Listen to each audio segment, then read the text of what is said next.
Friday morning குளிச்சுட்டு வந்தாச்சு. நேற்றே விளக்கெல்லாம் எல்லாமே கழுவி வச்சுருந்தேன். ஸோ ஒன்று ஒன்றா எடுத்து நீட்டாக சந்தனம் குங்குமம்லாம் வச்சுட்டு சாமி கும்பிட்லான்னு எல்லாத்தையும் ரெடி பண்ணிகிட்ருந்தேன். ஸோ சந்தனம் குங்குமம்லாம் வச்சாச்சு. ஒன்று ஒன்றுக்காக வைக்கிறதுக்கு கொஞ்சம் லேட் ஆகும். ஸோ அதனால் ஒரு 20 நிமிஷம் ஆயிடுச்சு. எல்லாத்தையும் வச்சு முடிச்சிட்டேன். ஸோ சந்தனம் குங்குமம் வைக்கிறது ஒரு பெரிய விஷயம் இல்லை. பட் இதை மாட்டுறது தான் கொஞ்சம் கஷ்டம். ரொம்ப லேட் ஆகும்.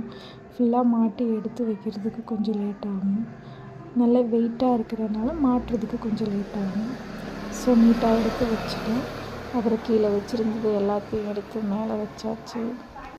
நான் எப்போவுமே பஞ்சு திரி தான் நான் யூஸ் பண்ணுவேன். அதுதான் ரொம்ப நேரம் நின்று எரியும்.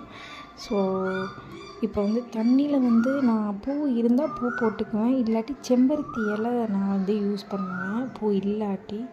ஸோ செம்பருத்தி இலை தான் போட்டிருக்கேன்.